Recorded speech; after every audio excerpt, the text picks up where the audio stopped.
everyone. Welcome to today's CATHETA webinar, live on July 11th, 2025. If it's your first time attending one of our webinars, CATHETA means Learning in Creek.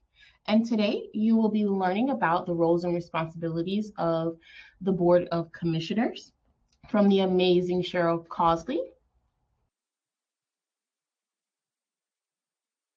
My name is Brianna Birch, and I am the Training and Development Coordinator here at the Native Learning Center. We are so happy that you all could join us today.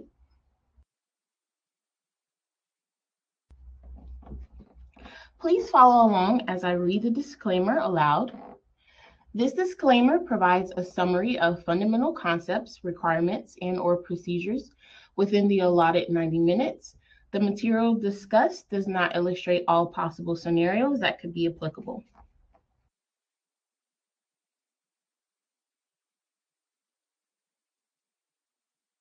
Also displayed here is our copyright infringement law. This is just a friendly reminder that the webinar presentation materials are protected by copyright, trademark, trade secret, and other intellectual property laws. Before we get started, I want to familiarize you with the learning platform and where things can be found. I have put the link to a PDF of today's slides in the chat. You can also access a copy of the slide as well as today's webinar recording in the future by going to the courses section here on our platform. Any resource items for download are also available within the online course when you go through the course pages. Each time you are ready to join one of our webinars moving forward, you would just log into the website and click on the large green banner that will be across the top of the screen, like in this picture here. When you first join the webinar, it will prompt you to complete an audio test before joining. Please also just select the listen only option so that we can avoid any audio feedback during the webinar. If you're needing to change the speaker that your sound is playing from, you can select the phone icon down at the bottom of your screen, and this will bring up a list of your speaker and mic devices so that you can choose your preferred audio output.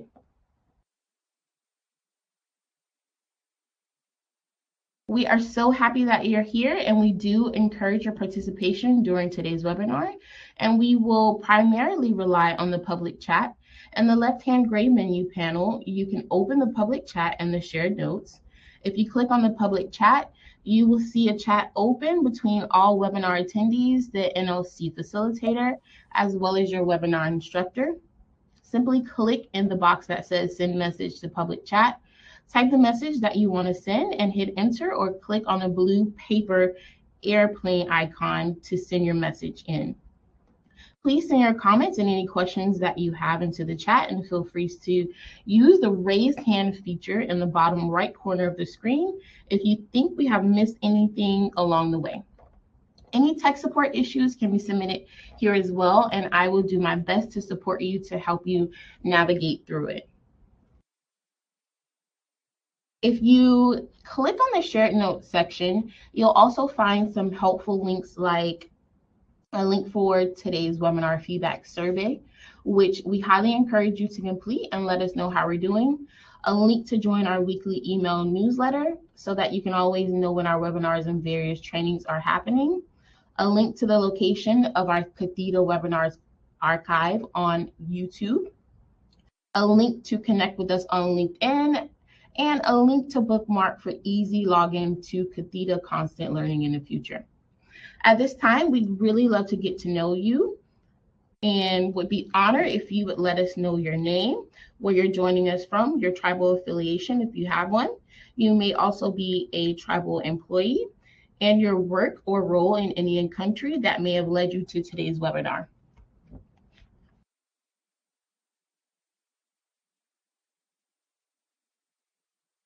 One final quick note is that while you're introducing yourselves in the chat, Try to avoid clicking on the red menu panel all the way to the left of your screen.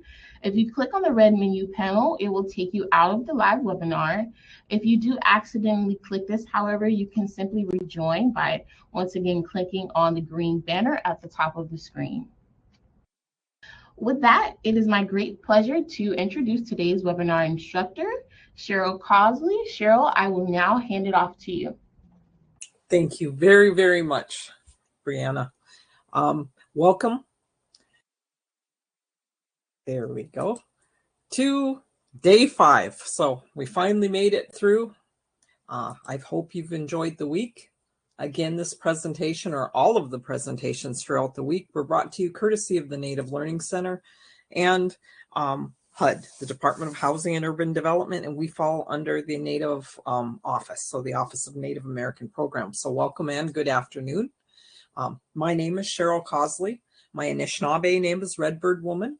I am Loon Clan, and I come from Keno-Shinkoning, which in my language means place of the pike. It's the Bay Mills Indian community. Our reservation is located at the very top of Michigan, and our waters actually border Canada. And we're Ojibwe or Chippewa people. So I served as director of housing for my tribe for over 28 years. During that time frame, I served as the chairperson for the Great Lakes Indian Housing Association. It's the 31 tribes surrounding the Great Lakes area, the housing portions of that. I did that for as chairperson for 7 years. I also served with the National American Indian Housing Council on their board of directors. For 16 years. I started out as a secretary, became the vice chair, did that for 12 years, and then there was a 2-year chairwoman. So I then started Cheryl Cosley and Associates in March of 2019. I provide training and technical assistance throughout the lower 48 and Alaska. I teach virtually and in person, and I'm very, very privileged to be able to help our people throughout my career since 1990, actually. So a long, long time doing this, and I'm very, very blessed. So my information is at the beginning and the ending of all of the slides or presentations. Should you ever need anything, please email me. If I'm teaching, I can't get right back to you, or if I'm on an airplane, but I will always, always try to answer you and give you any type of support that I can. So the objectives for this course are to help housing board members and staff understand the background and history of NAHASDA, the Native American Housing Assistance and Self-Determination Act, and to develop their knowledge of those federal rules and regulations that we have to adhere to when you accept that money and that funding from HUD. So, you know, it's also going to talk about your leadership role as a board of commissioner, and hopefully help you with many of those requirements that we have to have in place to run a successful housing program, and the role in the housing board of commissioners in that process. So there's reference materials that you can grab, 28 of them to be exact. So there's a lot here. I would recommend that you do that. The first 3 are your guidance materials. This is where you get all your information to find out if you can do something or if you can't. Always start with the NAHASDA statute, go to the regulations, our program guidances and PIH notices via Code Talk.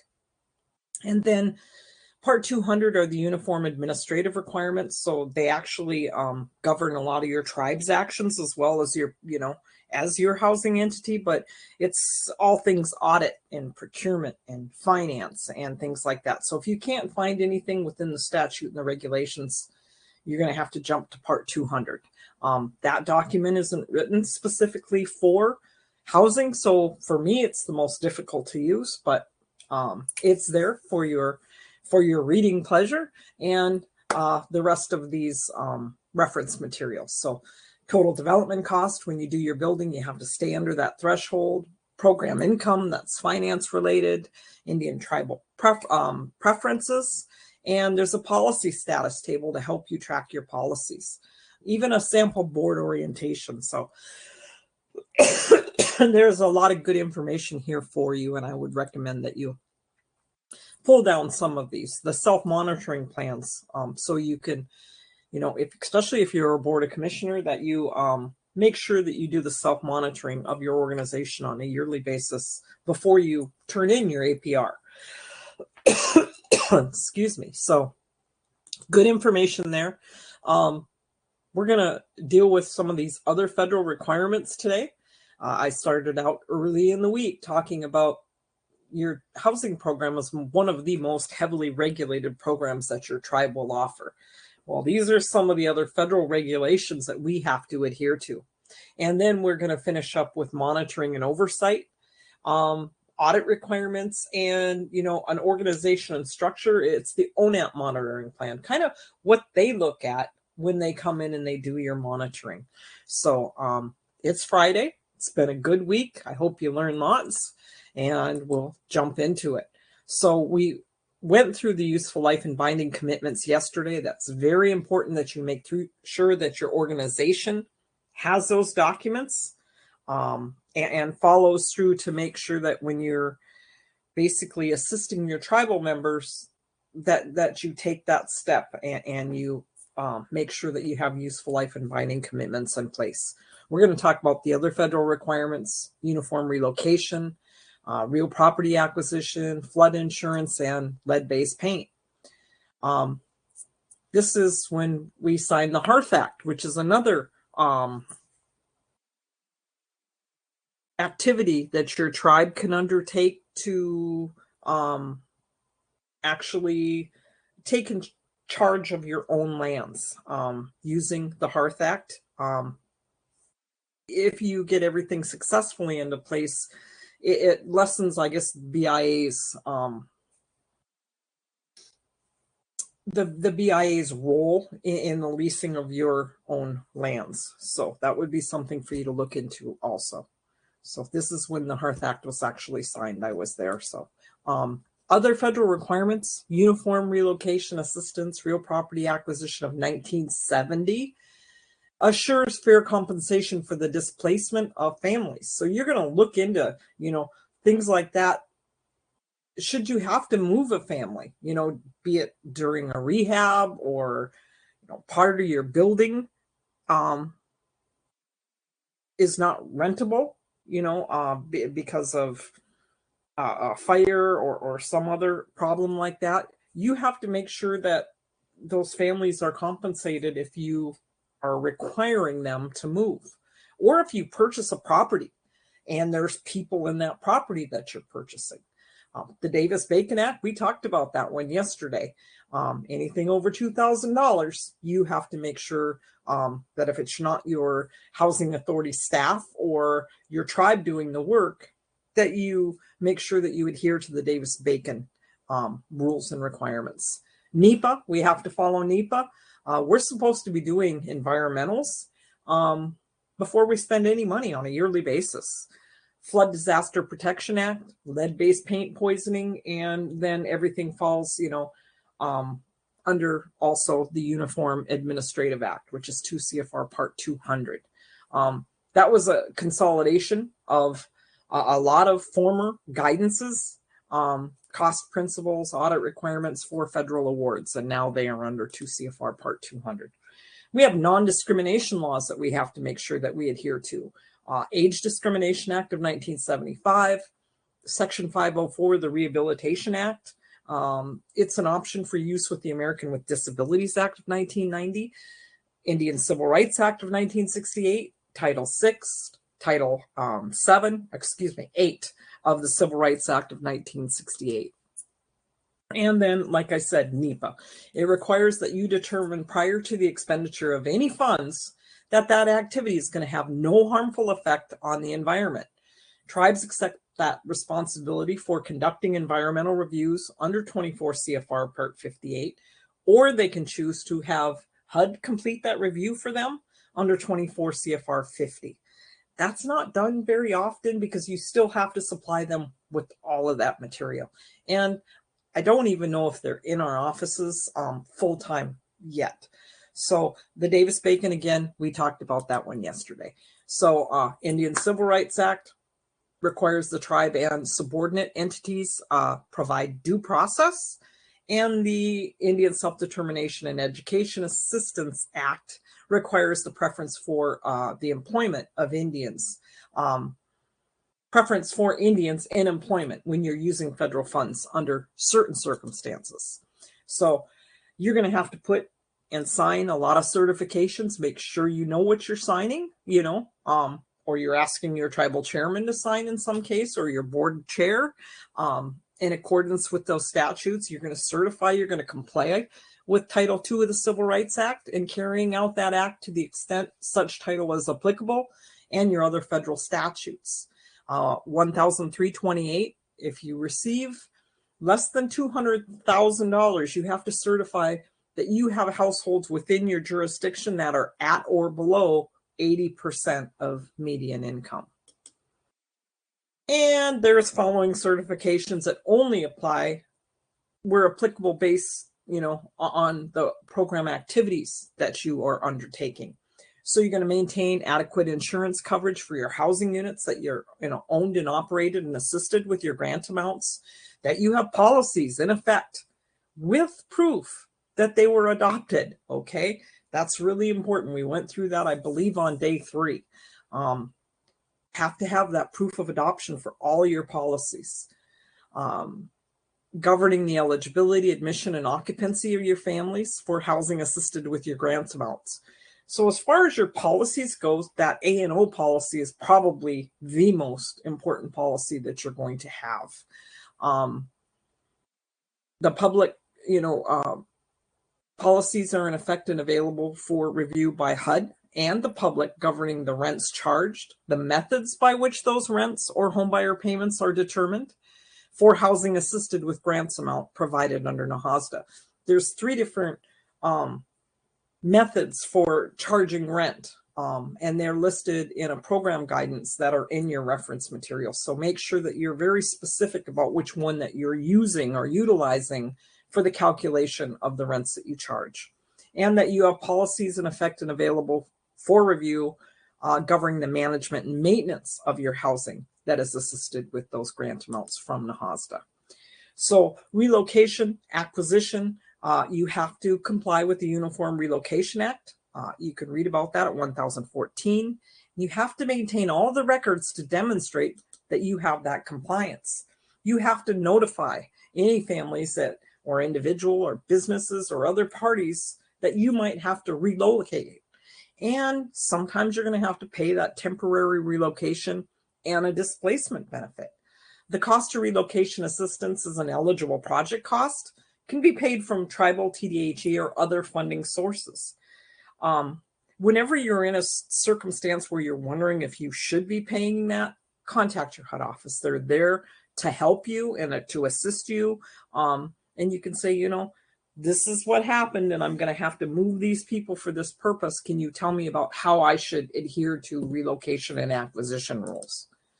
So real property, applicable relocation and real property acquisition policies for our NAHASDA program are found under 1014 in some places. Real property acquisition requirements subject to 49 CFR Part 24 Subpart B.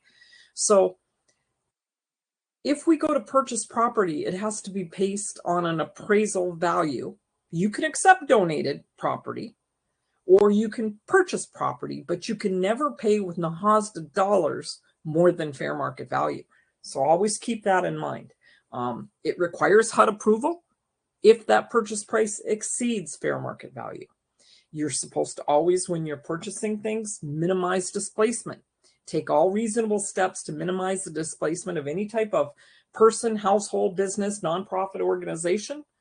And if you have to pay a temporary relocation, it covers tenants and homebuyers' relocation costs and your adequate advance notice. So acquisition is subject to 49 CFR Part 24 Subpart B. Negotiating fair market value when it's a voluntary transaction, and you follow the involuntary procedures when it's required by the URA. Relocation assistance for displaced persons, permanent relocation has to comply with the URA and Real Property Acquisition Act of 1970 as amended, and the implementing regulations of 49 CFR Part 24. Appeals to the recipient, it allows for written appeals by persons to you as the recipient. And your responsibility as the recipient is to comply with the URA, the regulations at 49 CFR 24, and the provisions found at 1014. The cost of that required allocation, as I said before, is an eligible NAHASDA cost. Such assistance may also be paid, of course, from other funding sources, if you can get the tribe to pay for it, perhaps. The recipient shall maintain records in sufficient detail to demonstrate compliance with 1014. So those are another record that you don't get rid of after 3 years. You keep that, for at least until you have your final monitoring, or your monitoring through HUD and your audits. So 1056, 1058 talks about real property, NAHASDA specific requirements. So the affordable housing developed, acquired, or assisted under your block grant program is subject to, as we talked about earlier, limits on design standards. So we have to build moderate housing. Must be a moderate design defined as housing. Now, this is where it gets kind of tough if you were to argue, about the price. It has to be of a size and amenity consistent with unassisted housing offered for sale within the tribe's general geographic area to buyers who are at or below the area median income. Okay. It applies to all the housing assisted, such as development activities, acquisition, new construction, moderate, substantial rehab of affordable housing, or homebuyer assistance and model activities. So real property, NAHASDA specific requirements, cost design standards. The standards have to be able to support the reasonableness and the necessity for the factors used within that activity. You have to document the need for your problem to be solved as required at 1062. So per 1158, there's ways in which you as a recipient can demonstrate meeting moderate design requirements described at 156. You either have to use the published TDC limit, they're in your reference materials. The newer ones, or the newest ones, were published.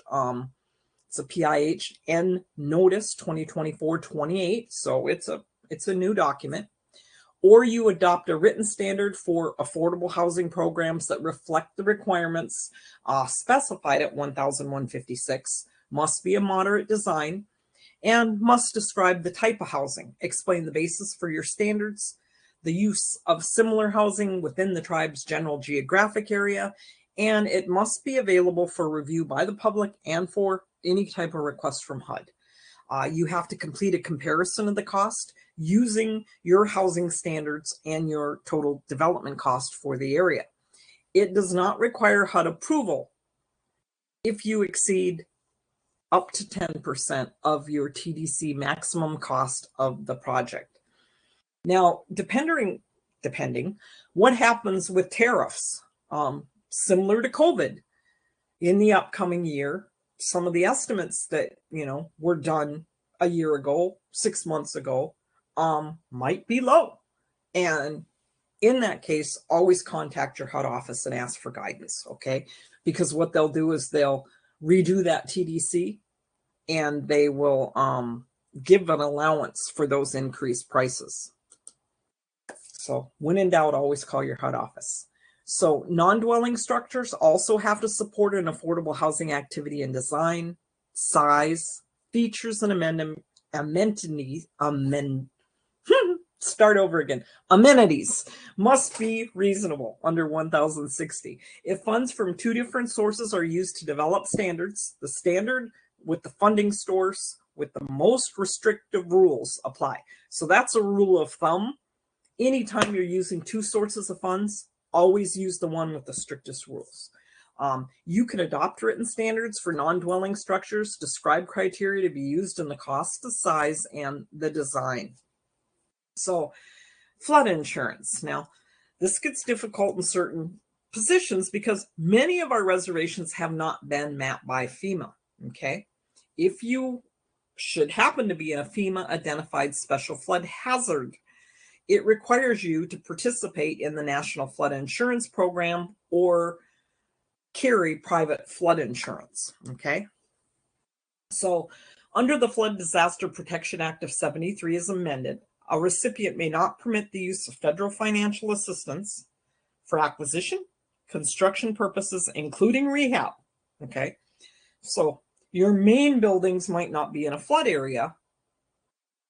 What happens if one of the participants in your rehabilitation program sits in one? So there's certain circumstances, especially when you get into rehab, that you have to make sure that the staff that are doing that know, okay, ask about the insurance, make sure you know about the useful life, make sure you check if they're in a flood zone, make sure you check if there's lead-based paint present. Simple things that would kick in that you don't think about when you're building somewhere else because it's all new. So it's just a little to-do list or a reminder for that staff. So you cannot, as a recipient, permit the use of federal financial assistance for acquisition or construction purposes, including, like I said, rehab, in an area identified by the Federal Emergency Management Agency, FEMA, as having special flood hazards unless the following conditions are met. The community in which the area is situated is participating in the National Flood Insurance Program in accordance with Section 202A of the Flood Disaster Protection Act of 1973. Or less than a year has passed since the FEMA notification regarding such flood hazards. For this purpose, community is your governmental entity, such as an Indian tribe, an authorized tribal organization, Alaska Native village, or authorized Native organization, or a municipality, a county, that has the authority to adopt and enforce floodplain management regulations for your area, and where that community is participating in that flood insurance program. Flood insurance on your building is obtained in compliance with 102 of the Flood Disaster Protection Act of 1973, provided that all the financial assistance is in the form of a loan or an insurance or guarantee of a loan. The amount of that flood insurance required need not exceed the outstanding principal balance of the loan and need not be required beyond the term of the loan. Okay.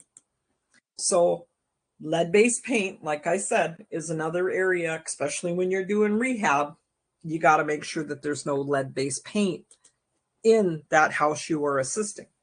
So do lead-based paint poisoning prevention requirements apply to our affordable housing activities? Well, yes. Lead-based paint requirements apply to activities assisted under NAHASDA.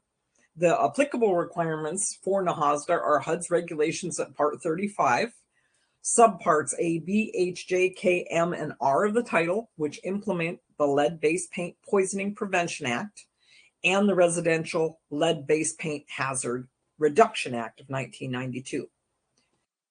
So they at one point required someone to be certified in lead-based paint abatement or testing at one point. I had to go to school for a week to learn about that very early on as an ED. So I don't know if that's in place anymore, but somebody's got to know about that. So the rule of thumb basically is if your properties were built after 1978, they contain no lead-based paint, okay? But if they were prior to, and those homes that you're working on are built prior to 1978, they very well could have lead-based paint. So the lead regulation is 24 CFR Part 35. It took place in September of 2000, and there's information, there's a link there, and you include it. So we're supposed to give out pamphlets, basically advising our tenants about lead-based paint. And should all your buildings be built after 1978 and they have no lead-based paint, put a disclaimer on the front of your file application. You're checking for all of this information when you're moving somebody in, and you include on that standardized tenant homeowner checklist that all of our properties were built after 1978. So therefore they do not contain lead-based paint, so we will not be handing out the pamphlet. That was a recommendation because I was at a place where they got a finding, and they were arguing, well, all of our, and the person that was new came over from public housing over to Indian housing, and there was a little bit of a healthy argument that ensued. Why should we hand something out if we know it doesn't pertain to that? So they suggested that they put it on the standardized checklist. So that would be the way to make sure that you perhaps don't get any findings for that. Remember, if you offer programs, TBRA, so tenant-based rental assistance, it could kick in, rehab, energy assistance, you need to adhere to those lead-based paint requirements. So this next section is recipient monitoring, oversight, and accountability. We're going to talk about some of those monitoring activities under NAHASDA, some of the audit requirements, organization and structure, that ONAP monitoring plan. We'll go through that, and that's how we're going to finish up the week. So if you are a tribal council, your board of commissioners, but the tribal council has the ultimate political and legal responsibility for the conduct of your tribal government and the welfare of your entire community. They have such an important role in assisting the housing staff, the tribal council, to fulfill your housing obligations to our communities. So housing boards, as well as the housing staff, have that added responsibility of serving your tribal community in that exemplary manner, in addition to complying with tribal and federal laws governing your housing affairs. As a positive role model, officials facilitate the community housing goals and the objectives, and our housing entities will always continue to look basically, to you for your guidance. So the duties, some additional duties of your housing board of commissioners can include establishing housing as a priority through the adoption of a tribal housing or ordinance, or a law, making requests to the tribe for donating tribal land to be available for your housing sites, approving housing sites depending upon the land status and those restrictions, making sure that you cooperate in the enforcement of all the housing policies, asking, for the allocation from the tribal council of funding for infrastructure, road development, water, sewer, electric, maybe getting on the BIA roads list to maintain your roads, requesting the use of the Indian Community Development Block Grant funds if the tribe isn't utilizing it. Those funds are on a yearly basis, they're competitive, and they basically align with all of the housing background needs, priorities.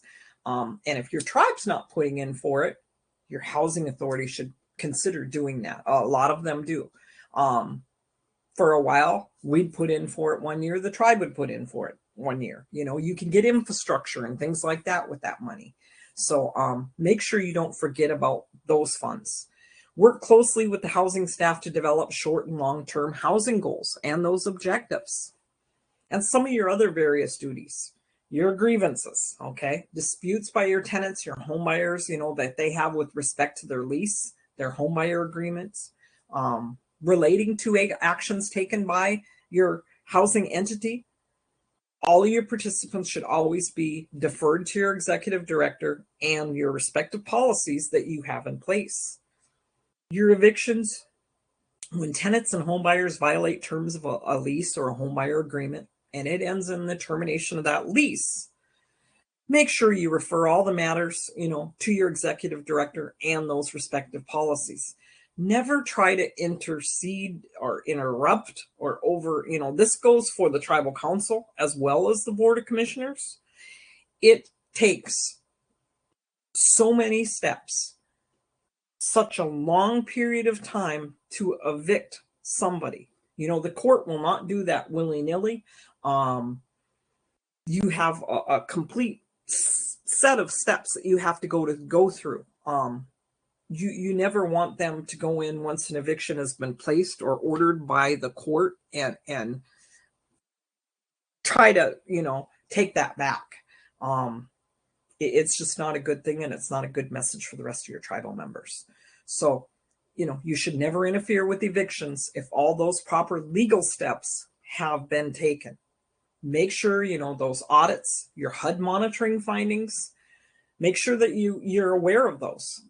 Make sure that the council is aware of those. Seek your report from your executive director on your corrective action plans to make sure that you do achieve that compliance. The bottom line is always refer to your federal laws and your regulations, to your housing entity's policies. Involve your legal counsel in all disputes to make sure that you arrive at all of those proper solutions. So your block grant recipients, you could be a tribe, you could be a TDHE, you could be a housing authority, you could be a tribal department. Block grant recipients that are TDHEs are required to report to and be monitored by that beneficiary tribe. Every recipient of funding is responsible for monitoring all your grant activities, monitoring any subrecipients if you have those, ensuring compliance with all of the applicable federal requirements that we talked about throughout the week, monitoring your activities under your IHP. Remember, that's what you're going to do. This is the money that I got this year. This is what we're going to undertake this year with those funds. Even for programs that don't have self-monitoring requirements, recipient self-monitoring is recommended. It's beneficial for all parts of your organization to identify and confirm that you have good practices in place and anywhere where you could actually make an improvement. So the self-monitoring requirements, you are required to complete a self-monitoring assessment for adherence to our program requirements. Those applicable statutes, the regulations, you got to do that at least once a year, as well as that inspection component. The monitoring requirements include conducting an on-site inspection of all your housing units, assisted by those funds. You report on the self-monitoring assessment. It's a required element in your annual performance report.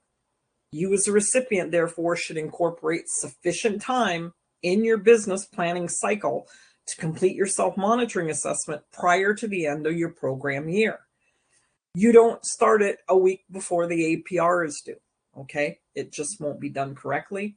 And they're going to look at that. They're going to look at that, and when they finally do come in and they do their monitoring, they're going to say, show me all your self-monitoring files for the last couple of years, for the last 3-4 years. So make sure you have them.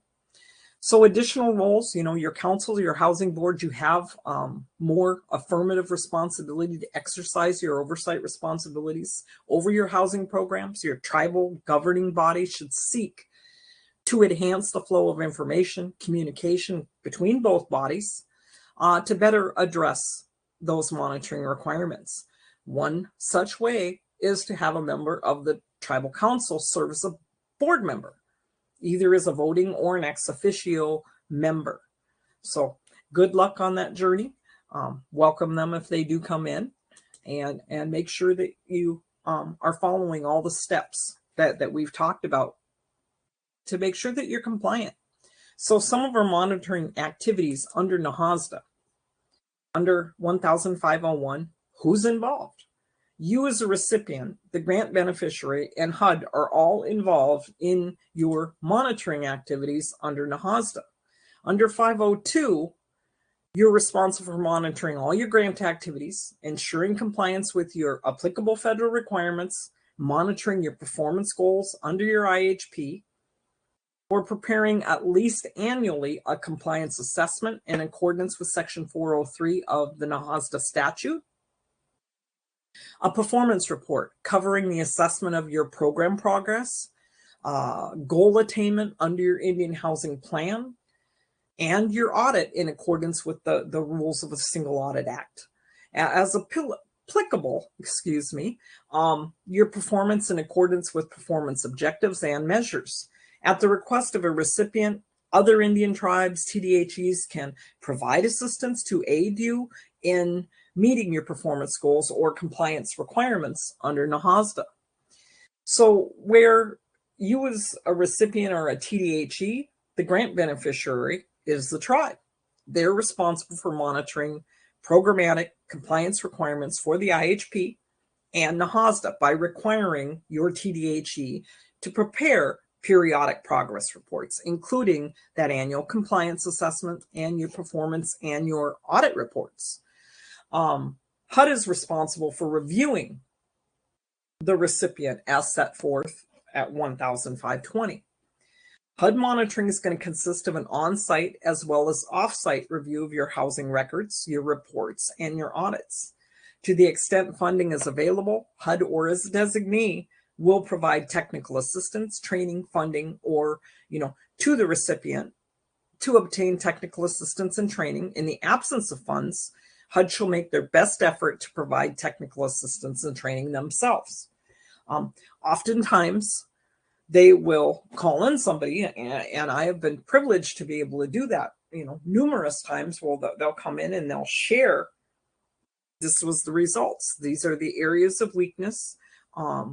We've asked them to redo these policies, to go back and gather the information missing here to make sure, the tenants weren't overcharged, to make sure that they take a procurement training, to make sure that they take an admissions and occupancy training, whatever weakness they have, to make sure that all of their policies are compliant. I've even seen places where they'd say, we would like you to redo the policy with them and send it to us before you give it to the tribe for adoption, just to make sure that it's got all the necessary components in it. So this does occur, but you can get ready ahead of time, and that training is there. It's virtual, just like you're taking right now, or you can put in for one-on-one virtual training or in person. So as long as there's money out there, I would suggest, you do that to strengthen your programs, because you have to make sure that you are monitoring your organization. So subject to any conflicting or supplementary requirements of a specific legislation, okay, the frequency of HUD monitoring or a particular recipient is going to be determined. It's determined by how you're doing during your audits, how much money you get. Have you finished or completed your prior monitoring findings? Have you closed them out if you had any? When a recipient requests to be monitored, HUD's going to try to do that also. HUD has a standard risk assessment factor that is not limited to the following, but these are some of the things they look at. How much is that annual grant amount? How much have you dispersed? How many open grants do you have? How much do you have in your locks? How many months has it been since you had an on-site monitoring? How many delinquent audits? That's a big red flag. Make sure your audits are on time. Open 2 CFR Part 200 or inspectoral general audit findings, or the conclusions of, 2 CFR Part 200, your auditor findings. Open monitoring findings, delinquent annual performance reports or annual status and evaluation reports. Do you have IHPs due or APRs due? Status of corrective action plans. Have you done your self-monitoring? That's going to be one of the components. Have you inspected all of your units? Especially your 1937 Housing Act. If you're getting money for those, are you preserving them? Are you doing the required maintenance on those 37 Housing Acts that you're receiving that stipend for? Any other additional factor that can be determined by HUD, consistent with HUD's tribal consultation policy, by which HUD's going to send that written notification, provide a comment period, and additional factors will be provided by, sometimes program guidance. So if your monitoring indicates noncompliance, okay, they can undertake additional sampling to review to determine the extent of such noncompliance. The level of the monitoring of a recipient, once the recipient has been selected for HUD monitoring, is as follows. They're going to review your program compliance for the current program year and the 2 prior program years. On-site inspection of no more than 10 dwelling units or no more than 10% of your dwelling units. So HUD's going to come on site and go into your units. Review of no more than 10 client files or no more than 10% of your client files, whichever is greater. So should you operate any other program that is not just NAHASDA specific, keep your files for your other programs in a different area, okay? Because that'll kick up the amount that they're going to be pulling also. But make sure you pay attention to this, because they can go backwards more than those 3 years if they find a problem. And I've seen them do it like 3 and 4 years, because they have to get to the root of the problem, okay? Especially when it gets to not recertifying people, because they have to make sure you're not charging them over 30% of their income. That's a huge area, okay? If you haven't been recertifying them, they're going to ask you to go back and do that now. You know, that can be embarrassing.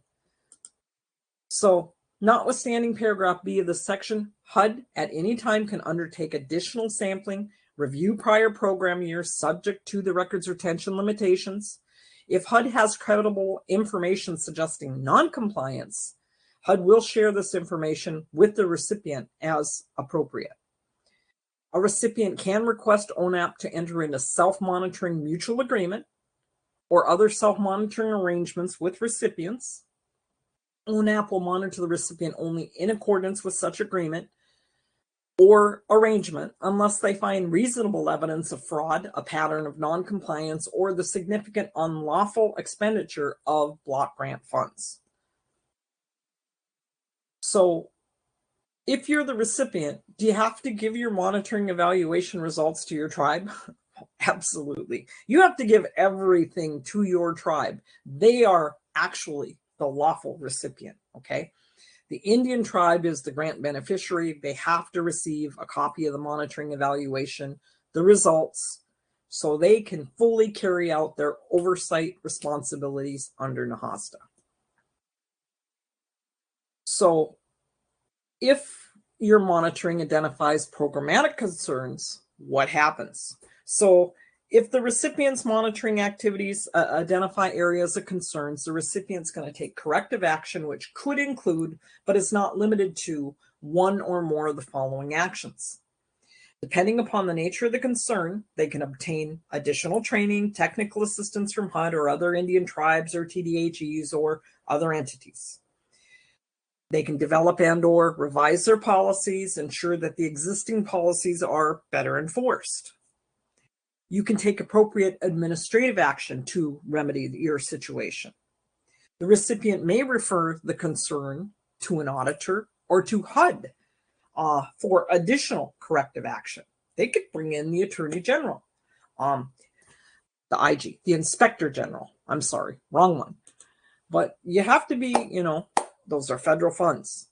Your Indian tribe shall have the responsibility to ensure that the appropriate corrective action is taken, okay? If they find compliance concerns, they're going to bring it to the tribe and say, you got to fix this. So are performance reports required? Well, absolutely. An annual report shall be submitted by the recipient to HUD and the Indian tribe, being served in a format acceptable by HUD. It shall contain information required by 403B and 404B in NAHASDA.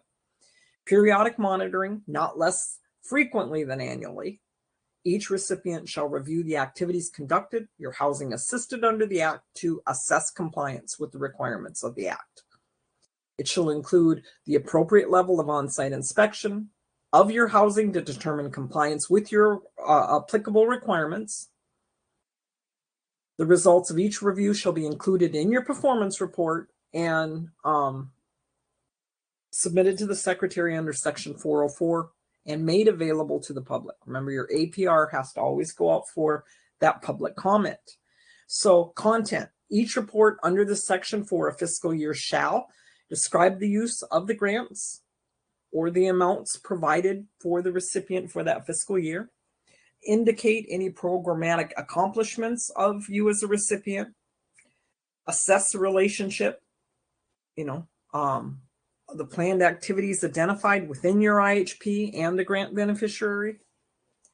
And you're going to have brief information on a comparison of your actual accomplishments to the planned activities established for that period. The reason for slippage if the established planned activities were not met.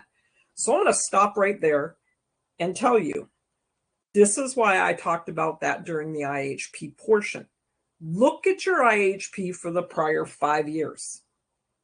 Don't just cut and paste all those activities.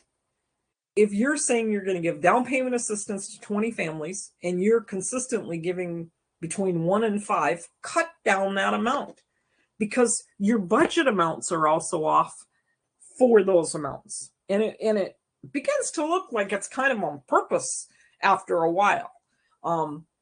You need to do your diligence, whether it be the housing board that says, okay, let me see the last 5 IHPs and APRs when they're reviewing them, just to make sure that you don't have activities. You've got to see those thresholds, adjust them. You can always amend your IHP at any time. Okay, now, wow, this year we had a lot of people that want that down payment assistance. Well, then you can reprogram some money. So you can do that. Otherwise, you need to be answering for that slippage for the established planned activities. Analysis and explanation of cost overruns or high cost, unit cost. That might happen this year. You never know.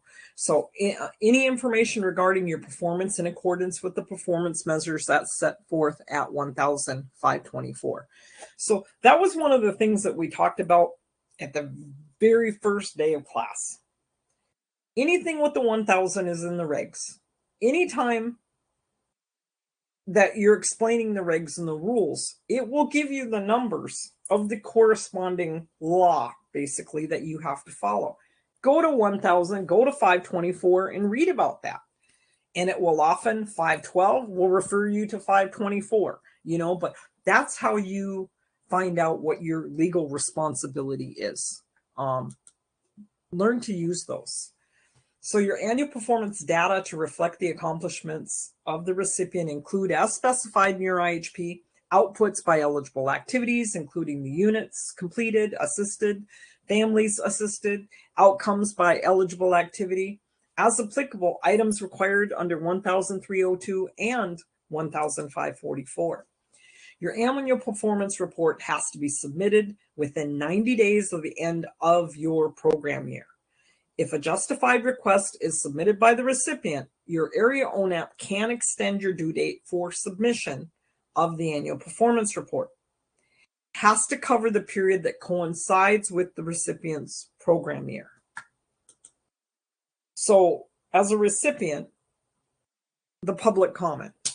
You must make your report publicly available to your tribal members, non-Indians served under NAHASDA, other citizens within your Indian area, in sufficient time to permit comment before submission of the report to HUD.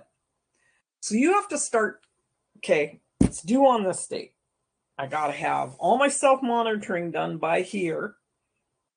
And then I've got to build in that sweet spot that they like, which is 2 weeks, no less than a week. Okay, but the sweet spot is 2 weeks. So the due date moves from here almost back a month, month and a half. And then you have to have the time for your board to look at it and authorize its submission. So your due date is a lot different than the date that you're going to put up on that board. Give your time, give yourself and your program adequate time. So you, as a recipient, determine the manner and times for making that report available. There is no, like I said, nothing legally in writing that tells how long. But I have seen people try to put it out for 2 or 3 days and HUD say that's not enough of a public comment period. Okay? Because they're going to ask you how long you put it out for. You shall include a summary of any comments received by the grant beneficiary or recipient from your tribal members, your non-Indian served, your other citizens within that Indian area. And you can read about that at 100518. So the purposes of that review, that annual performance report, HUD's going to review your annual performance report when it's submitted to make sure that you've carried out all of your eligible activities in a timely manner, certifications in accordance with the requirements of the primary objectives in NAHASDA, with your other applicable laws, including your tribal policies, because you've got to adhere to those, and you have a continuing capacity to carry out those activities in a timely manner. That you've complied with the IHP of the grant beneficiary, whether the annual performance report is accurate. Okay, did they actually do the monitoring? Did they actually go in and do the inspections? HUD has 60 days to make recommendations under Section 404 of NAHASDA. You can also read about it at 100521. Okay. So HUD will generally provide a 30-day written notice of an impending on-site review, if they're coming, to your tribe. Prior written notice will not be required in any type of an emergency situation. And all notices shall state the general nature of the review. And you can read about that at 100522.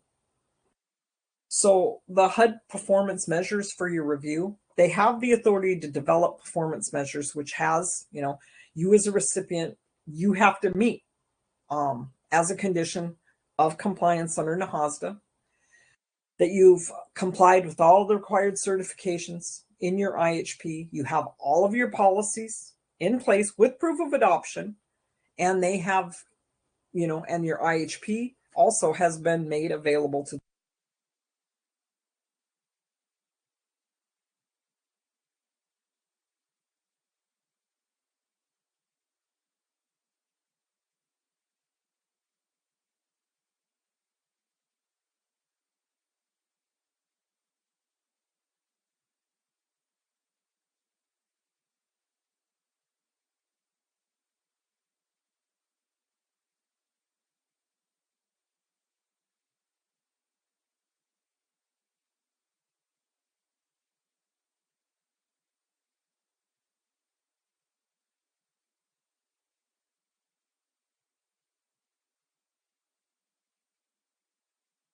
Okay, so we'll just wait for Cheryl to come right back on. Oh, there she is.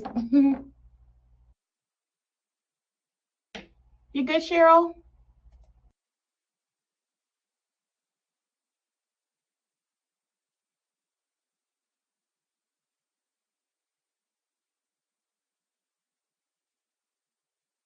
Cheryl, can you hear me? Yes, I can. We got cut Oh, off. perfect. Okay. I don't know how we got cut off, but we will continue. No problem.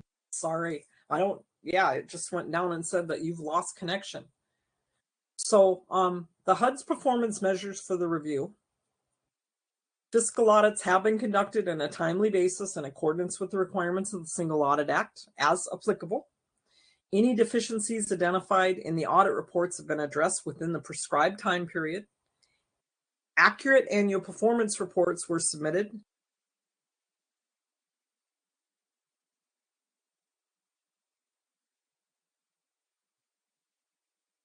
The recipient has met your IHP planned activities within that 1 year period. Accurate, you have substantially complied with the requirements at 24 CFR Part 1000 and all applicable federal statutes and regulations. You can read about that at 100524. So what information is HUD going to use for their review?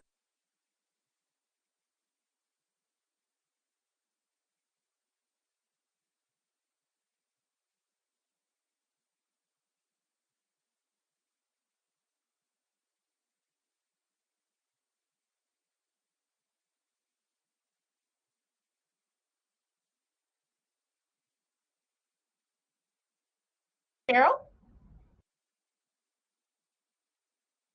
I don't know if you can hear me, but we can't hear you. I don't know if you want to go out and then come back in.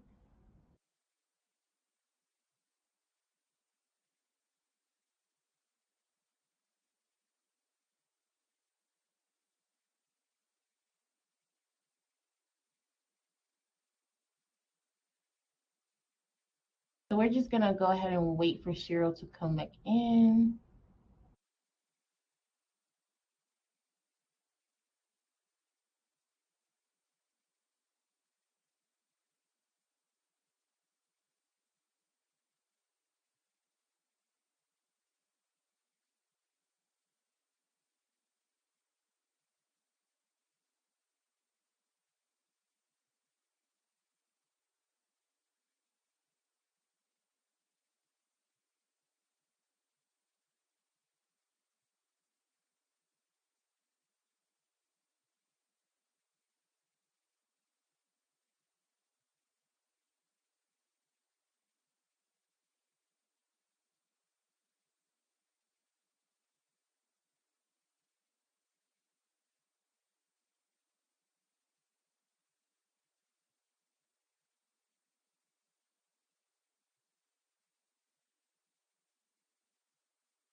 You are currently the only person in this conference.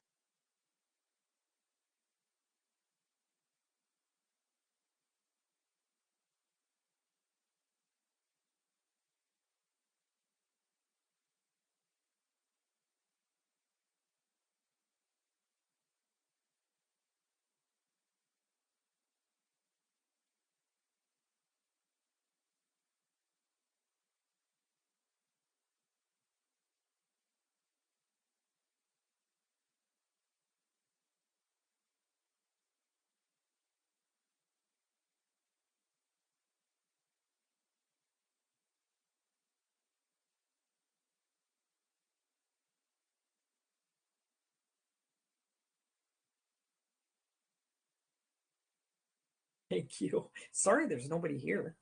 No. Are you everything is good? How about maybe we just leave your camera off, Cheryl? That's what she just told me. Yeah, okay. Okay. So All hopefully you right. can fix the tapes and cut it at this point and redo it. Yeah. Okay. So we'll start with this slide. What information is HUD going to use for its review? In reviewing each of the recipients' performance, HUD's going to consider the following.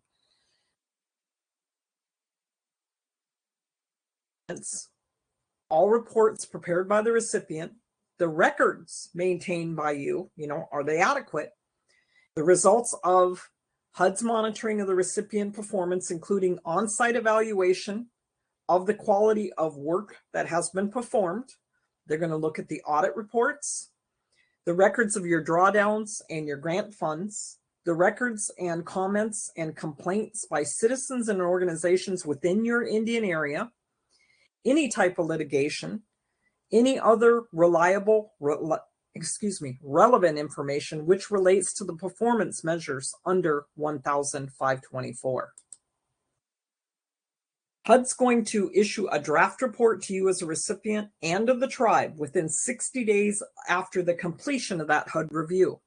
You're going to have at least 60 days to review and comment on the draft report, as well as provide any additional information relating to that draft report. Upon that written notification,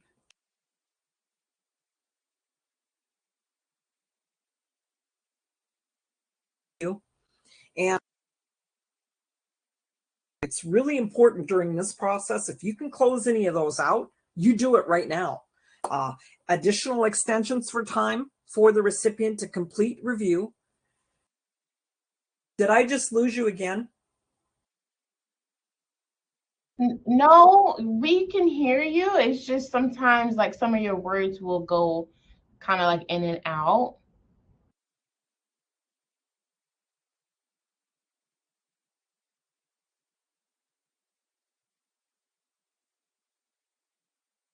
Cheryl?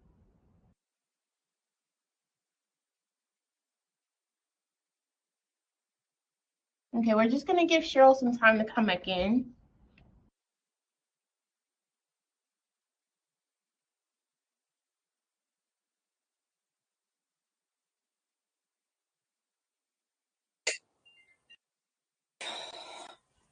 I'm teaching and I'm going in and out, so I'm having an emergency. Okay, Cheryl, there you go.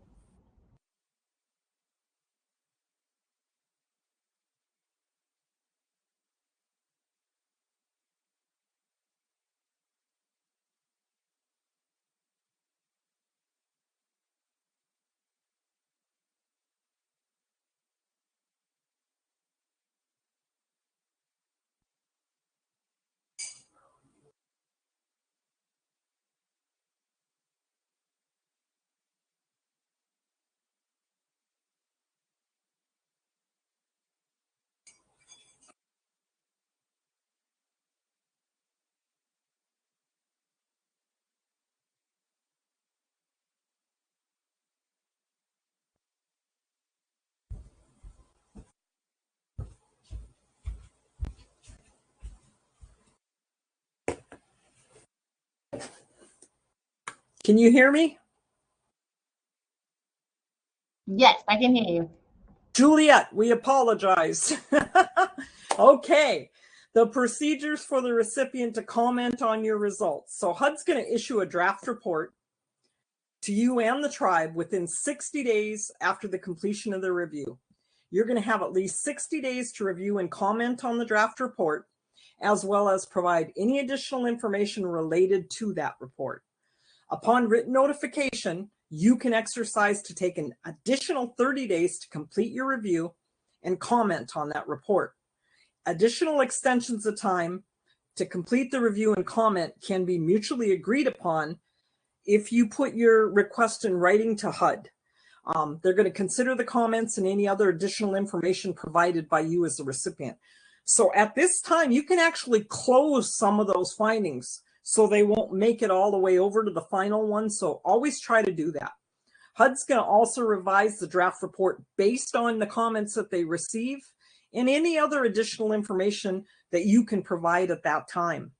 HUD shall make the recipient comments and that final report readily available to you as a recipient, the grant beneficiary, and the public not later than 30 days after they receive the recipient's comments and your additional information.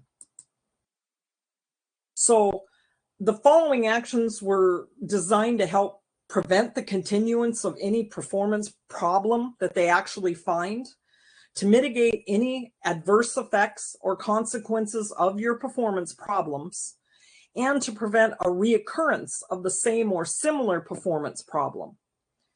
Any following action, at least one has to be taken prior to a sanction under your program, has to be taken by HUD singly or in combination as appropriate for the circumstances. They're going to issue a letter of warning advising you of your performance problem, describe the corrective action that they believe should be taken, and they're going to establish a completion date for you to complete those corrective actions. And then they will notify you of more serious actions if they need to take those to address those performance problems, if it's not corrected or repeated. So they will request you to submit progress schedules for completing your activities and complying with those requirements. They're going to recommend that you as a recipient suspend, discontinue, or not incur any cost for that effective activity. They're going to recommend that the recipient redirect funds from affected activities to other eligible activities. So you're going to have to halt what they're looking at. Recommend that you reimburse the recipient's program account in the amount improperly expended. So where I've seen this happen is in the area of Board of Commissioners or tribal council members taking a trip and it not being HUD related. Brianna, I think you have an open mic. Sorry, Cheryl. Recommend that the recipient obtain appropriate technical assistance using your existing grant funds to overcome those performance problems. So in the case of like a trip, if they find that you've expended a trip and not enough of the activity was related to housing, they will ask the tribe to pay for that, because you can't use HUD funds to pay for something that's not HUD related, basically. So that's what they're talking about, recommending that the recipient reimburse that program in the amount that they find improperly expended. Failure of a recipient to address performance problems specified, in that paragraph may result in impositions of sanctions. And you can read about the sanctions at 1,532. So if they find after a reasonable notice and opportunity for hearing that you have failed to comply substantially with any provision of NAHASDA or regulations within that part, HUD's going to carry out any of the following actions with respect to the current or future grants as appropriate. They could terminate payments under NAHASDA to you as a recipient. They could reduce the payment under NAHASDA to the recipient by an amount equal to the amount of such payments that were not expended in accordance with NAHASDA. So basically, they'll take out of your grant and not give it to you that next year the amount that they thought was an unlawful expenditure. They could limit the availability of payments under NAHASDA to programs, projects, or activities not affected by the failure to comply, or in the case of non-compliance described at 1,542, they can actually provide a replacement TDHE for your program. Now, when I took the job that I had at Bay Mills, all of the money was cut off to Bay Mills at that time. That does happen. I have worked with clients where every time they expend money, they have to have HUD approval to go through the lock system. So they have various ways when you get to this stage to make to make sure that things are corrected. So you have to be careful. Before undertaking any action in accordance with this paragraph, HUD's going to notify you in writing of the action that they intend to take. They're going to provide you with an opportunity for an informal meeting to resolve the deficiency. Before taking any action, HUD's going to again provide you with the opportunity for a hearing no less than 30 days prior to taking that proposed action. And that hearing will be held in accordance with all the rules found at 1,540. The amount in question shall not be reallocated under the provisions at 1,536 until 15 days after the hearing has been conducted and HUD has rendered a final decision. So if HUD makes a determination that the failure of a recipient to comply substantially with any material provision of NAHASDA or the regulations, and it's going to continue to result in that, in a continuing expenditure of funds provided under NAHASDA in a manner not authorized by law, HUD may, in accordance with Section 401 of the NAHASDA statute, take action prior to conducting a hearing. HUD shall provide notice again to you as a recipient at the time that they take that action, conduct the hearing in accordance with the section of the statute 401 within 60 days of such notice. If they determine that the failure to comply substantially with NAHASDA or the regulations is not a pattern or practice of activities consulting of a willful noncompliance, and it's because you have a limited capability or capacity, if you as a recipient request, HUD's going to provide technical assistance directly or indirectly designed to increase your capacity. So that's, kind of what I used to go, well, I still do. I go in and help people with at that point. So all is not lost. As long as you are not willfully breaking the law, we made a mistake because we didn't know better. They don't want to stop your housing authority. They just want to make you successful. So always keep that in mind. Don't try to hide things. Just tell them, we made a mistake. And they're there to teach you better, so your recipient's eligibility for technical assistance is contingent upon the execution of and compliance with the agreements pursuant under Section 401 of NAHASDA. So in lieu or in addition to anything that I've described, if the Secretary has reason to believe that you have failed to comply substantially with the provisions of NAHASDA or the regs, HUD can refer the matter to the Attorney General with the recommendation that the appropriate civil action be instituted. That's in the case of you doing something and you knew it was wrong, and you're spending your money inappropriately. But just don't do it and you'll be good. So again, substantial non-compliance, it's a material effect in meeting your planned activities. And it could represent a material pattern of practice of activity that would constitute a willful noncompliance with a particular provision of NAHASDA or the regs.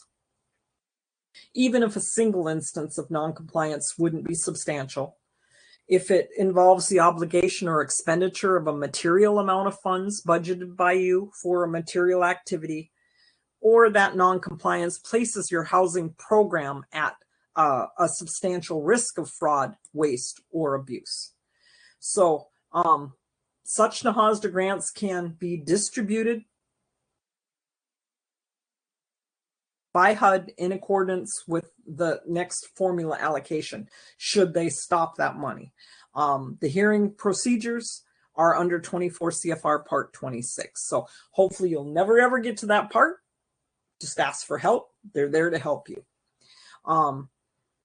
As a condition of HUD making a grant on behalf of a tribe, the tribe shall agree, notwithstanding any other provision of law, HUD may, in those circumstances, discussed below, require a replacement TDHE serve as the recipient for the tribe. They could ask, your sister tribe to come in and run your units. HUD may require a replacement TDHE for a tribe only upon determination by HUD on the record that, after you've had an opportunity for hearing, that you as an Indian tribe have engaged in a pattern or practice of activity that would constitute a substantial or willful noncompliance with the requirements of NAHASDA. So your audit's really, really important that these are done timely. That will, set up a red flag quicker than anything. Make sure that you get those scheduled when they're due. They take a couple of months, sometimes to get scheduled. So you to start doing, scheduling them before they are actually due. And pursuant to 405, you have to comply with the requirements of the Single Audit Act, which require an annual audit of recipients that expend federal funds equal to or in excess of amount that's specified by OMB. A certification that you have not expended federal funds in excess of the audit threshold set by OMB shall be included in your annual performance report. So if you don't get to that threshold, you make that statement in your APR.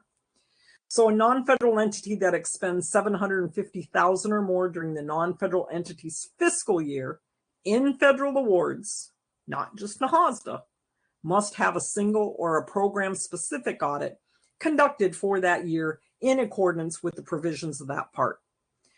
A single audit, the non-federal entity that expends $750,000 or more during their fiscal year must have the single audit conducted in accordance with 200-514. So this is when you have to go back to that other document.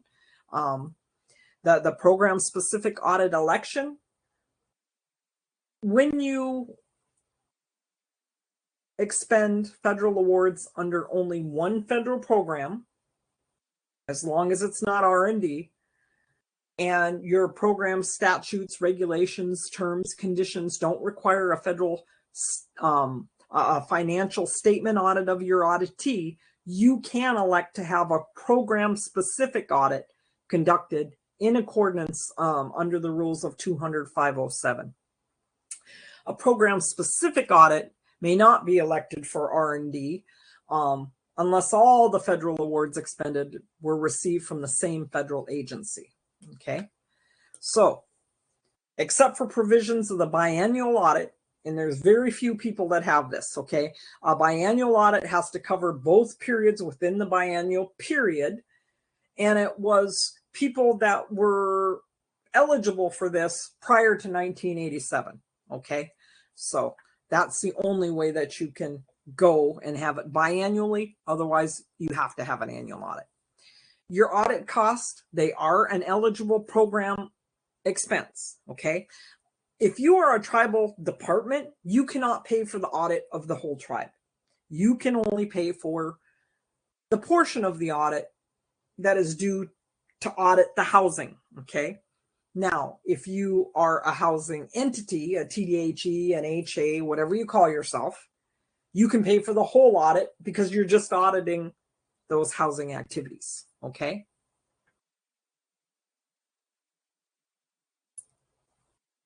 Must you give a copy of your audit to HUD? In this one, no. You actually file it with the Federal Audit Clearinghouse, okay? You can read about that at 2 CFR Part 200, Subpart F. HUD will gather the document from the clearinghouse. Do you need to submit the copy of your audit to your tribe? Absolutely. They are the grant beneficiary. They have to receive a copy of your audit report so they can fully carry out their oversight responsibilities, under NAHASDA. So this last part is the organization and structure, the monitoring plan. And this kind of shows you some of the things that HUD's going to look at when they do monitoring, okay? Purpose of this review is to assess the day-to-day operations of your overall organization, the structure, the administration of you as a recipient. It's intended to determine the implementation of key areas of authority, appropriate lines of reporting, adequate controls to ensure that your assets are safeguarded.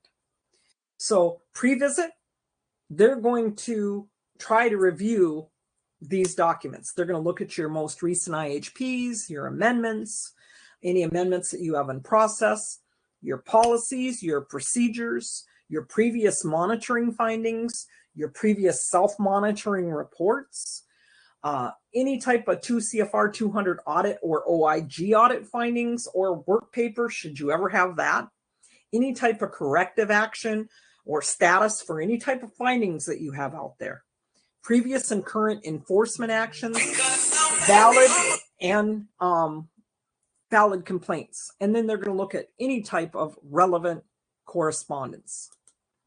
So they'll review your sampling methods. They'll look at your Indian preference to make sure that you're adhering to that for employment and hiring. If your Indian preference is also covered within your procurement, they're gonna focus on the Indian preference in your overall employment and hiring. Depends on what they're auditing at the time or looking at. They look at generally everything that you do, though.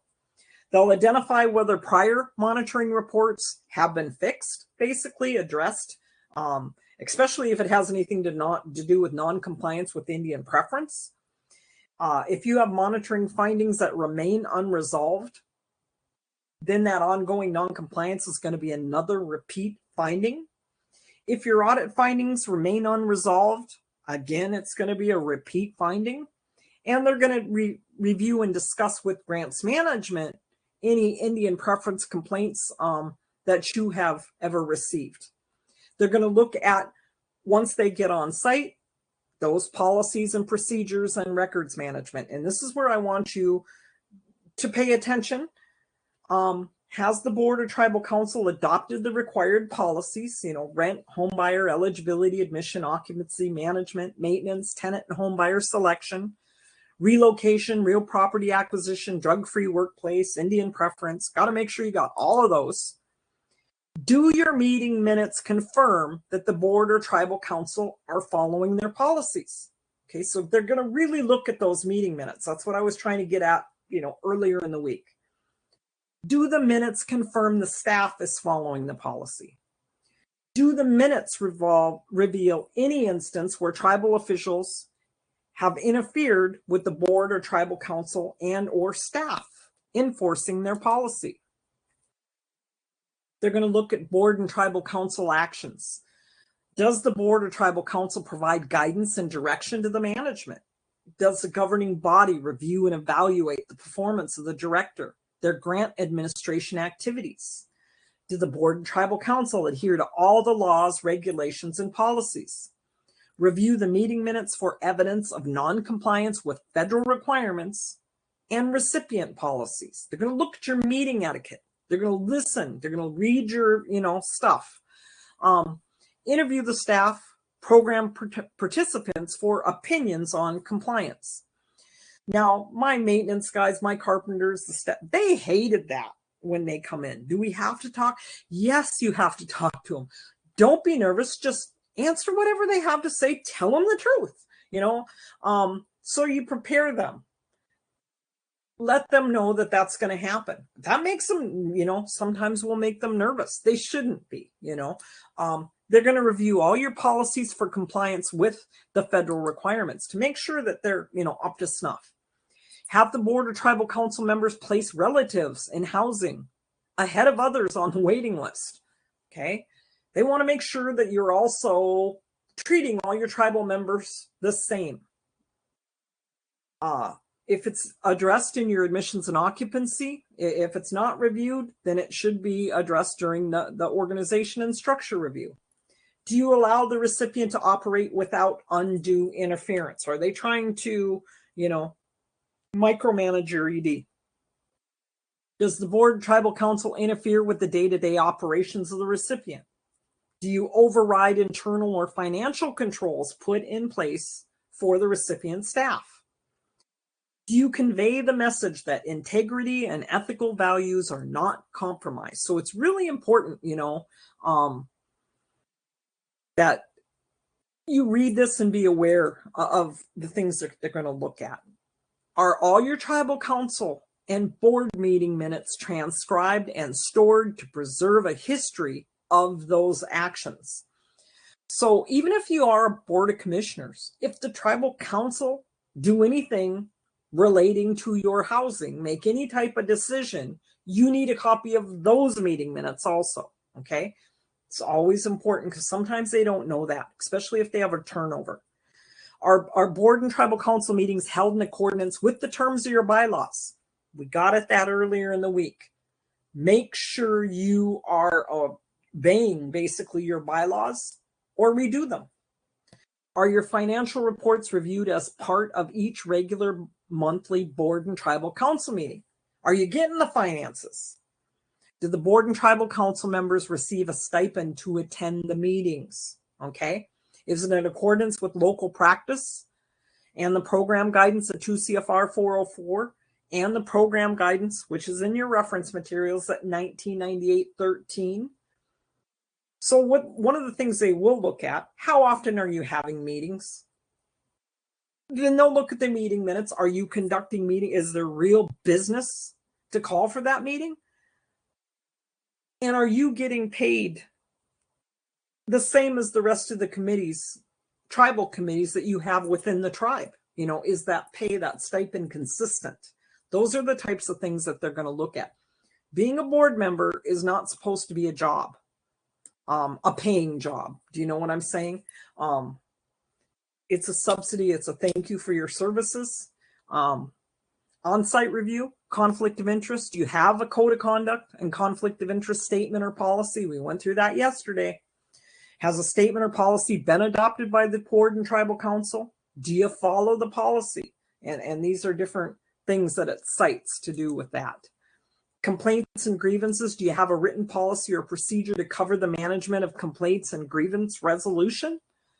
Does the recipient have a method to track grievances to ensure that they are resolved? Is there a provision for an impartial hearing panel or an alternative dispute resolution? Are complaints and grievances resolved promptly with fair and reputable action by the recipient? And then your certification of your IHP. Did you execute the certificates of compliance in your IHP? Does your documentation confirm that you're in compliance with your certifications? You got all those policies in effect and proof that you've adopted them, that you talk about in the IHP and the APR? Do you comply with Title II of the Civil Rights Act to the extent that such title is applicable and other applicable federal statutes? Now, if applicable, do you have households within your jurisdiction at or below 80% of median income? Okay, these are for the higher income tribes. Basically, they want to make sure that you have people that you can serve. Then they're going to start looking at your insurance product. Okay, that's why we went over there, and that's in your reference materials also. They're going to ask for a copy of your latest insurance policies, proof of payments. Do you provide proof of insurance to indemnify from loss for fire, weather, liability claims of all your assisted housing units owned and operated? Have you produced a copy of the certification of insurance, including an inventory of the structures and your buildings insured? Are your vehicles and other equipment properly insured? Remember, I told you, HUD has, if you can insure it, it should be insured. They don't want you to, have to replace something and use HUD funds for something that should have been insured. Does the recipient effectively maintain insurance file that includes a history of claims and other pertinent information? They're going to ask for copies or verify existence of all your insured housing documents, all your units, to make sure that they're covered. If it's not included in the policy, they want them to go to the website or the insurance carrier and get proof. If you've done extensive rehab on private homes, verify you have adequate insurance coverage for those units. That goes with those useful life and binding commitment, teachings that we had earlier in the week. Verify that your insurance coverage by reviewing, the list of units in the policy by accessing the company's website or contacting them. And then they'll do an on-site review. They're going to look at the administrative climate. Do you have evidence of frequent staff turnover among your key positions? Is there frequent staff turnover in finance, in maintenance, lack of seniority among staff? Do you have an accurate organizational chart available on site? Make sure you have one. Every housing department, TDHE, HA, you need an org chart. Do you have emphasis on training and educational opportunities for your staff, your board, your tribal council members? They need to be trained to know what is expected of them, okay? Are the appropriate staff, board, and tribal council members attending the training? And then is that training adequate? So they're going to look to make sure that you as a board of commissioners are taking trainings, that the tribal council is taking trainings, that the staff has been trained. They're going to look at your records retention. Are you maintaining, all your records for the 3 years from the end of the program year, which the funds were expended? Remember, there's some that you keep past the 3 years. Proof that they were income eligible at the time of an admission. Your procurement documents, your contracts, your things like that, you keep longer than 3 years. Does the recipient have an effective file management and records retention system? Do you use Indian and tribal preference in employment and hiring? Okay. The NAHASDA statute under section 101 allows you as a tribe to adopt tribal preference in employment and contracting. Your tribal employment and contract preference laws, the regulations, tribal ordinances have to be adopted by the tribe that receives the preference. They should be referenced in your procurement policy and your personnel policy. We're going to hire all Bay Mills members first. Bay Mills members will be the last to be laid off, something such as that. Review the recipient's policies to determine if they're compliant with the requirements. If you're going to look at the procurement, focus on the personnel procedures. So it's giving them directions to which to look at. Look for personnel and hiring complaints. If you're not going to look at the procurement, look at both procurement and personnel policies. So they pretty much look at every policy that you have in place. Do you have any complaints regarding Indian or tribal preference? Any filed? Determine if the procedures for addressing the complaints are consistent with your program requirements. Determine if you, as a recipient, comply with the Indian preference requirements in employment and hiring. Interview your staff, review your files to determine if you have provided hiring preferences and training opportunities to your Native American and your Alaska Natives. If programs or problems are noted in the staff interview process, research the records to determine if a violation exists. So that is basically everything that they're going to come in and look for. Thank you for being here all week long. Sorry, Lisa, that you joined us by mobile. I hope you get something out of it. You can still go in and get this presentation. But thank you for being here all week. Sorry we ran over. We had a technical difficulty, but we've enjoyed having you. Yes. Also, just a quick reminder that a link for today's presentation slides are also in the shared notes. Cheryl, thank you so much for your time and your effort with this presentation. I definitely learned a lot. And as I close out this webinar, please feel free to submit any other questions or comments for Cheryl that you may have.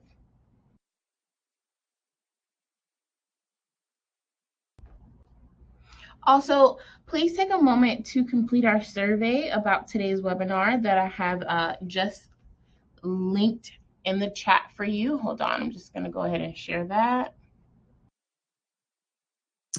Thank you, Juliet. And the survey, it only takes about a minute or so. Your feedback really helps us to do more of what is working well and to improve upon the areas that need to. So if anyone has any suggestions just go ahead and complete the survey. You can add whatever you like on it. And we do invite you to be as candid as you like. The survey is anonymous. So your information, you don't have to put it on there or anything like that. So, you can be as honest as possible.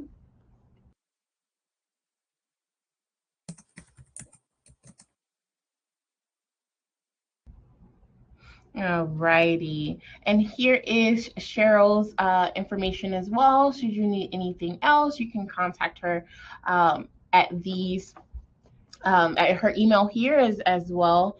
So her information is there if you have any questions. And we spoke about the feedback survey, and we hope that you all do join us for our next webinar. We encourage you to sign up for our email list as well, so that you can always be aware of the exciting webinars and trainings hosted by the NLC. The next times that will be available is going to be 2 p.m. Eastern Time, 1 p.m. Central, 12 p.m. Mountain, 11 a.m. PST, and also 10 a.m. Alaskan time as well. Feel free to access this and any other recording webinars at our Cathedra Webinars archive, now posted to our YouTube channel. Also, feel free to view them and share them with your colleagues and your friends. And please also check out our upcoming events posted to our various social media. You can find us on Facebook, Instagram, Twitter, and as well as LinkedIn. We also have an in-house produced podcast titled the Hopathanga Native American Podcast, where we discuss more topics, more focused topics within the Native American housing and self-determination. You can listen on Simplecast, Google Podcasts, Spotify, and Apple Podcasts, as well as view the video recordings with our guests on YouTube. And once again, thank you so much for all of our participants for joining us today. We hope that you have a fantastic rest of your day, and we hope to connect with you very, very soon in the future. I am going to leave this open just so that everyone can grab the links that they need. So I'm going to be muted. I know, Cheryl, that you have to go, but I am going to go ahead and keep this up. That way you all can just grab the links if you need. Thank you so much. Happy Friday. Everybody stay safe and hope to see you in the future. Okay. You too. Thank you so much, Cheryl. Have a good day. Bye.